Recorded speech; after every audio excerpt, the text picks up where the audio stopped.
Hindu Pakistani fair reaction. तो कैसे हैं आप सब? उम्मीद है आप सब खैरियत से होंगे, ठीक होंगे और आबाद होंगे। हमारी दुआ ये आप खुश रहें, आबाद रहें। मेरा नाम है फान। मेरा नाम है मंसूर। सुगैस हम एक और नई वीडियो के साथ लेकर आ गए हैं भाई। New pension scheme versus old pension scheme. यार आने वाले टाइम में ना इंडिया में बोला जा रहा है कि यार बहुत से इस तरह मसाइल खड़े हो जाएंगे इन पेंशन में। तो देखते हैं कौन से मसाइल खड़े होंगे, मसाइल खड़े होंगे भी या नहीं खड़े होंगे, ये तो पता चल जाएगा। तो वीडियो को ओरिजिनल लिंक आपको मिल जाएगा डिस्क्रिप्शन में। तो कार्डन करते हैं 3, 2, 1 एंड स्टार्ट।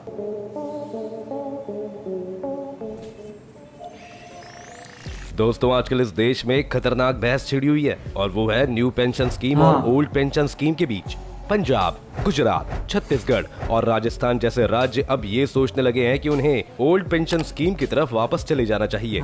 लेकिन इससे बड़ी गलती शायद ही कोई होगी, क्योंकि अगर ये स्कीम फिर से लागू हो जाती है तो हो सकता है ये काफी हद तक हमारी इकोनॉमी को बर्बाद कर दे। सुनने में शायद ये इतनी बड़ी बात न लगे, लेकिन क्यों है ये पेंशन स्कीम इतनी खतरनाक और क्यों इसे हटाया गया था, आज यही जानने वाले हैं हम इस वीडियो में। तो इसे अंत तक जरूर देखिएगा। लेकिन वीडियो शुरू होने से पहले अगर आप लोग चैनल पर नए हैं या आपने अभी तक चैनल को सब्सक्राइब नहीं किया तो चैनल को सब्सक्राइब करना और बेल आइकन दबाना ना भूलें। तो पहले जान लेते हैं ये दोनों स्कीम्स हैं क्या। ओल्ड पेंशन स्कीम यानी ओपीएस काफी सिंपल थी। कोई भी गवर्नमेंट एम्प्लॉय अगर रिटायर होता है तो रिटायरमेंट के वक्त जो उसकी सैलरी थी उसका 50% हिस्सा हर महीने रिटायरमेंट के बाद उसे मिलता रहेगा। लेकिन फिर 2003 में अटल बिहारी वाजपेयी जी को समझ आया कि ये पेंशन स्कीम किस तरह भारत सरकार के खजाने खाली कर रही है और इसके बाद एक नई स्कीम लगाई गई जिसे हम न्यू पेंशन स्कीम या एनपीएस कहते हैं। एनपीएस के तहत एक पेंशन फंड बनाया जाएगा जिसमें हर महीने उस गवर्नमेंट एम्प्लॉय की सैलरी का 10% हिस्सा जमा किया जाएगा और फिर 10% ही हिस्सा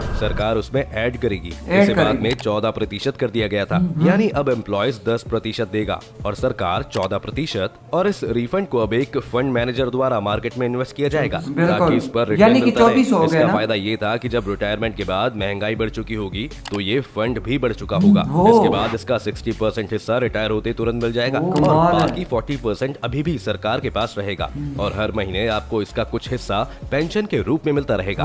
अब समझते हैं कि ओल्ड पेंशन स्कीम क्यों खतरनाक है। आज के समय में ब्राजील के अंदर इसी तरह की स्कीम्स लागू हैं और आपको पता है कि वहाँ की जीडीपी का 12 से 13% हिस्सा सिर्फ इस पेंशन के भुगतान में ही खर्च हो जाता है। अगर भारत के केस में इसे समझना है तो आप पहले ये देखिए कि भारत में सरकार को जो टैक्स मिलता है वो जीडीपी का 16% है और अगर इस 16% में से 12 से 13% सिर्फ पेंशन पाने वालों को दे देंगे तो क्या ये फेयर है? इस समय हमारी पूरी जनसंख्या के लगभग 4% लोग ही कोई न कोई सरकारी नौकरी कर रहे हैं। क्या 4% लोगों को देश की जीडीपी का 13% हिस्सा डायरेक्टली मिल जाना चाहिए? अगर आप राजस्थान का एग्जाम्पल लें, जहाँ पर सरकार ओपीएस लाने के लिए बड़ी एक्साइटेड दिख रही है, वहाँ पर 10 लाख फैमिलीज हैं जहाँ पर कोई न कोई सरकारी नौकरी में है।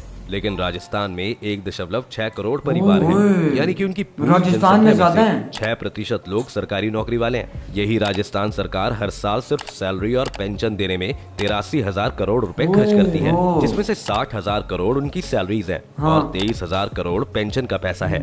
अब ये सुनिए कि जो 83,000 करोड़ वो दे रहे हैं वो राजस्थान के टोटल रेवेन्यू का 56% हिस्सा है। जी हाँ, 56। और इसमें अभी सेंटर से मिलने वाले जीएसटी को नहीं जोड़ा गया है। लेकिन 6% फैमिली को क्या कोई स्टेट का 56% दे सकता है?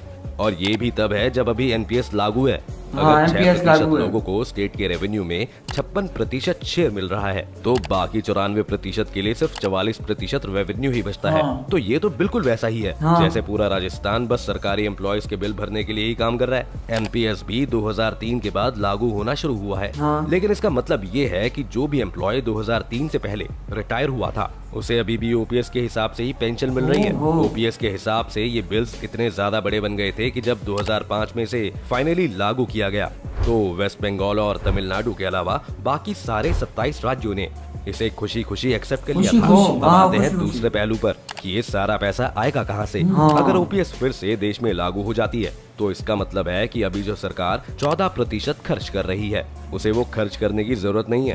लेकिन जब ये लोग रिटायर होंगे, मान लीजिए अगले 10, 20, 30 सालों में, तब जो जनरेशन उस वक्त काम कर रही होगी उनके टैक्सेस से इस पैसे का भुगतान किया जाएगा। अगर पैसे कम पड़ गए तो देश में टैक्स बढ़ाना पड़ेगा, सभी चीजें महंगी करनी पड़ेंगी। हेल्थ और एजुकेशन से लेकर बाकी इंफ्रास्ट्रक्चर प्रोजेक्ट पर खर्च करने के लिए सरकार के पास पैसा ही नहीं बचेगा। यानी एक तरह से देखा जाए तो ओपीएस लागू करने का मतलब है आने वाली जनरेशन से पैसा उधार मांगना। इस वक्त एनपीएस के जरिए सरकार इस साल के अंत तक 7.5 लाख करोड़ रुपए खर्च कर देगी और ये एनपीएस आने वाले साल में। अगर ओपीएस लागू हो जाए तो ये नंबर काफी हद तक बढ़ जाएगा, क्योंकि तब आप 14% नहीं, एम्प्लॉय की सैलरी का 50% से रहे होंगे और उसमें एम्प्लॉय का कोई कंट्रीब्यूशन नहीं होगा। अब आपको एक और आंकड़ा बताते हैं जो आपको इसके खिलाफ होने के लिए और ज्यादा कन्विंस कर दे। भारत सरकार के कुछ कमिटेड खर्च होते हैं जिनमें 3 चीजें होती हैं, सैलरीज, पेंशन और इंटरेस्ट, जो कि सरकार अपने लोन पर चुकाती है। सिर्फ 3 चीजों पर आज भारत सरकार अपना 60% रेवेन्यू खर्च कर देती है। जी हाँ, 60%, यानी कि 60% रेवेन्यू सिर्फ सैलरीज, पेंशन और इंटरेस्ट पेमेंट में जा रहा है। इसका मतलब है कि फिर वो चाहे नई रोड्स बनवाना हो, स्कूल बनाने हो, घर तक बिजली पहुंचानी हो, यूनिवर्सिटीज को फंड देना हो या फिर कुछ भी और करना हो जो सरकारें करती हैं, उसके लिए उनके पास सिर्फ रेवेन्यू का 40% हिस्सा ही बचता है। और ये सब है जब एनपीएस अभी लागू है। एनपीएस के बावजूद भी पिछले 12 सालों में, यानी कि 2010 से 2022 के बीच हमारा पेंशन बिल 34% बढ़ा है, क्योंकि ज्यादा से ज्यादा लोग रिटायर हो रहे हैं और साथ ही साथ लोगों की लाइफ एक्सपेक्टेंसी भी बढ़ रही है। कुछ और चौंकाने वाले आंकड़े सुनिए।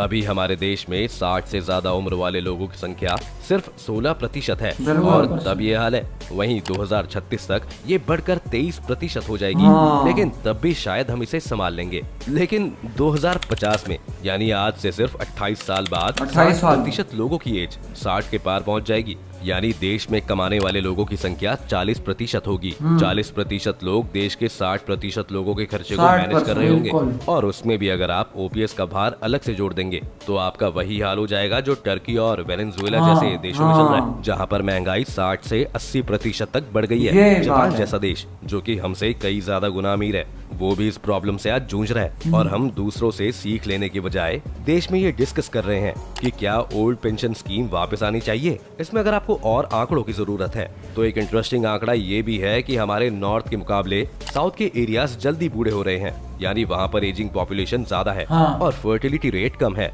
जबकि नॉर्थ की बात करें तो पूरी दुनिया में जो नए बच्चे पैदा होते हैं उसका 5% हिस्सा सिर्फ नॉर्थ के 2 स्टेट्स यूपी और बिहार से आता है। अब सोचिए यही बच्चे आज से कुछ सालों में बड़े होंगे और कमाने लगेंगे, तब जब इन पर टैक्स बढ़ेगा और इनके खर्चे बढ़ेंगे तो इनकी जिंदगी में बाकी प्रॉब्लम्स तो आएंगी ही, पर साथ ही नॉर्थ और साउथ इंडिया बीच में कई सारी टेंशंस भी पैदा हो सकती हैं। हमारे लिए राहत की सांस लेने वाली बात जो है वो ये है, ओल्ड पेंशन स्कीम पर आज बात ज्यादातर पॉलिटिकल पार्टीज कर रही हैं और हम ये भी जानते हैं कि पॉलिटिशियंस कभी भी अपने वादे पूरे नहीं करते।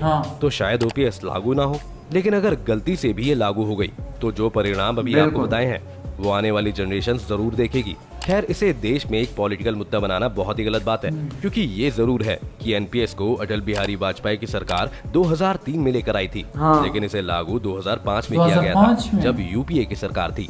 और अच्छी बात है कि इसे लागू किया गया है। अब दोबारा हमें ओपीएस पर नहीं लौटना चाहिए, क्योंकि अभी तो सरकार इस बात से खुश हो सकती है कि कुछ समय के लिए उन्हें वो 14% नहीं देना पड़ेगा, लेकिन जब 50% सैलरी का बर्डन ऊपर से पड़ेगा तो उसे हमारी इकोनॉमी नहीं झेल पाएगी। वो भी तब जब हमारे पास ऑलरेडी बाकी तरह के प्रोजेक्ट्स के लिए कम फंडिंग है। बल्कि होना तो यूँ चाहिए कि जिन रिटायर्ड लोगों को पेंशन की जरूरत नहीं है उन्हें खुद आगे आकर अपनी पेंशन छोड़ देनी चाहिए। खैर, ये तो थे इस मुद्दे पर कुछ तथ्य, लेकिन अब आपको क्या लगता है, क्या एनपीएस को ही लागू? यार वैसे देखा जाए ना तो ओल्ड पेंशन और जो जिनको जरूरत नहीं है ना वो ना ही ले तो अच्छा है। क्यों? मुल्क की खातिर आगे न्यू जनरेशन आ रही है उनकी खातिर और के बच्चे, यानी एक मुल्क की हिसाब आ गया कि आगे जो है ना बहुत मुश्किल हो जाएगी। देखा जाए ना भाई 60% देश दे रहा है सरकारी मुलाजमों को तनख्वाह, मतलब 60%, और 40% बच जाते हैं, वो स्कूल बनाए या रोड बनाए, इससे फर्क यही पड़ बात जाता है कि यार बिल्कुल। आगे जो जनरेशन आ रही उस पे लोड ना पड़े। हाँ, अभी यही वो बात है। खुद को संभाले। अभी इस जनरेशन में हम खुद को नहीं संभाल सकते। हाँ, यही बात ऐसे हालात बन गए। अभी तो चलो हालात आपके अच्छे हैं, लेकिन आगे जो बच्चे आगे आ जो रहे बच्चे हैं, मतलब उनके लिए न्यू जनरेशन जनरेशन आ रहे हैं, इसमें उनके लिए बहुत दिक्कत हो जाएगी। और हमारा तो यार यही कहना है कि पाकिस्तान में और इंडिया में ऐसे ही होना चाहिए। बिल्कुल। जिनको पेंशन की जरूरत नहीं है वो ना लें तो अच्छा है, क्यों मुल्क थोड़ा ऊपर चला जाएगा ना इससे। हाँ, अभी एक तो आसानी हो जाएगी। हाँ यही बात है, एक तो आसानी हो जाएगी, ऊपर से इकोनॉमी नहीं ऊपर चली जाएगी। यही बात है कि हाँ। आगे जो है ना वो सारा जो है ना जनरेशन जो आ रही है उन पे बहुत लोड पड़ेगा। बिल्कुल। और भाई मुल्क पे भी लोड नहीं पड़ेगा, मुल्क पे भी लोड नहीं पड़ेगा। हाँ। और दूसरा ये कि मशीनें बन जाएगी, इंसान मशीन हो जाएगा। बिल्कुल ना उसको कोई आराम होगा, ना बस वो पैसे ही कमाने में सारा लाग पड़ेगा। बिल्कुल पैसा और सोना, यही बात है यार। हमें यार इसमें बहुत ही इंटरेस्ट हुआ है ये न्यूज आपको देकर। तो मिलते हैं नेक्स्ट वीडियो में, तब तक के लिए अपना बहुत सारा ख्याल रखिएगा। तो यार बाय।